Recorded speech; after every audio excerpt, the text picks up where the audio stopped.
board. Okay, so 16. You always circle your angle. You start by circling your angle because that's your reference point. That's where you are. Compared to my angle, Amy, what is 17 compared to my angle? Opposite. And what's x? Adjacent. Very good. So then we look at our acronym. SOHCA, TOA. What do we choose? TOA, tangent. Yeah. So then we write our empty template, nothing filled in. Tan of blank equals blank over blank. Then, Luis, what goes in parentheses? 63. And what does my fraction look like? Mm-hmm. 17. Awesome. Opposite over adjacent. 17 over x. Like R, where's x? X is the adjacent side.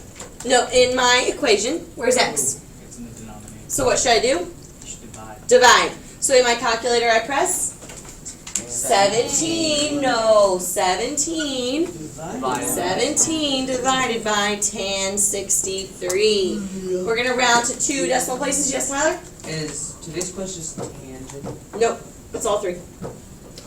17 divided by tan 63. And you get 8.66. Okay. Next one, 22. 22 is not as straightforward because you have to find an x and a y. So on today's quiz, you won't have to do this, but you will on future quizzes. So remember that we can only do trig when we've got right triangles. I see 2 right triangles, not 3. The big triangle is not a right triangle, so I'm going to have to work with each triangle alone.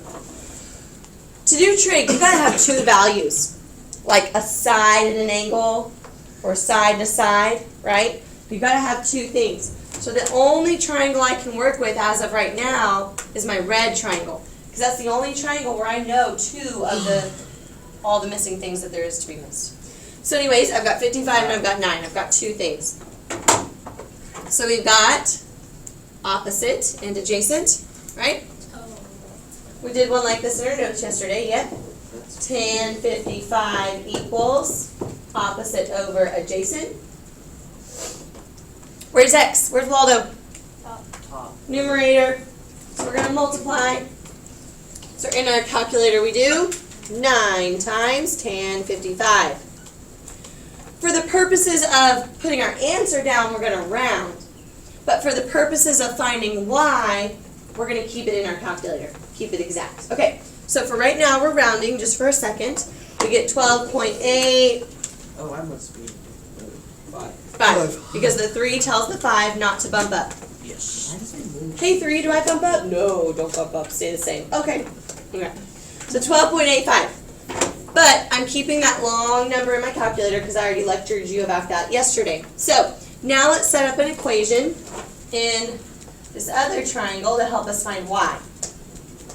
We're not using the 55 anymore. Now 47 is our reference angle. Compared to 47, what is x? 12.85. Oh good, it's still opposite. It's still opposite. Cool. What's y? Hypotenuse. SOHCA, TOA. Sine. Very good. The so part of SOHCA, TOA. So sine of 47 equals opposite over hypotenuse.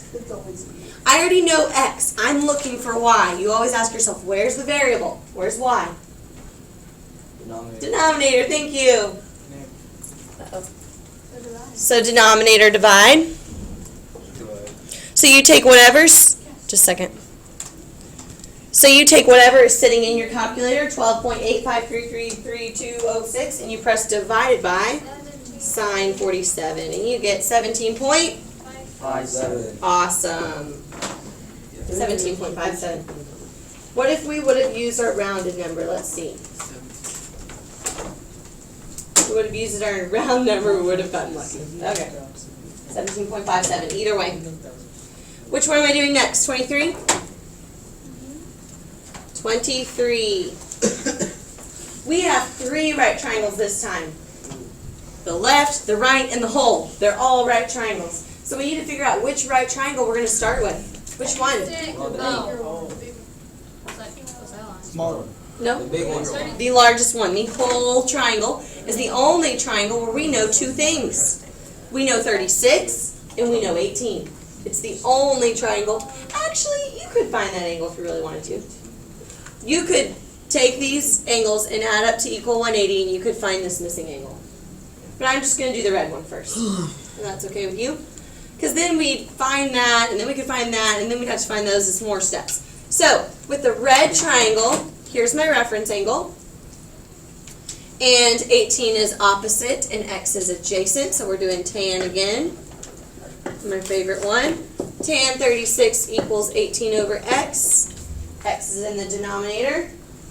18 divided by tan 36. What did we find? Did we find x or y? We found x. Okay. Just checking. 24.77 because the 4 tells the 7 to stay the same. And now we can use 24.77 to help us find y. So now we're going to look at this triangle right here. We're going to try to find y. 36 is still our reference angle. What'd you say? Cosine. Very good. Adjacent. Now this is adjacent. And now you're the hypotenuse. You've been promoted to the hypotenuse. All right. Cosine 36 equals. Cosine 36 equals adjacent over hypotenuse, or you can put 24.77. Where's the one we're looking for? Where is it? Numerator. Denominator. Numerator. Very good. So we're going to multiply. I'm going to take the number that's already sitting right here and do times cosine 36. And voila. 20 point. Very good. 20.04. Flip your paper over. The last one we're going to do together is 33.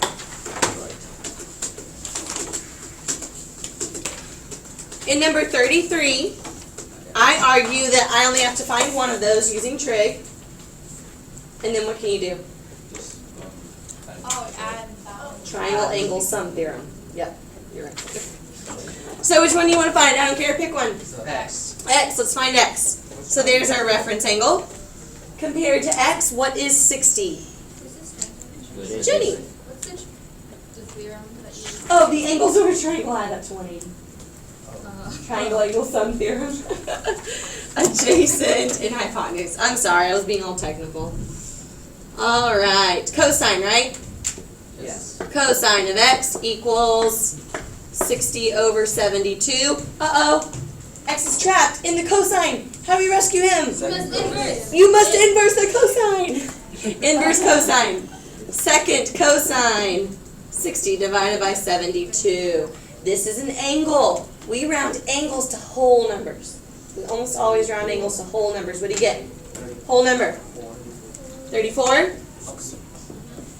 So then you subtract that from 90 to get the other acute angle. 56. Sorry, I gave it away. Alright. So that's the end of going over homework. Okay, get your whiteboards out.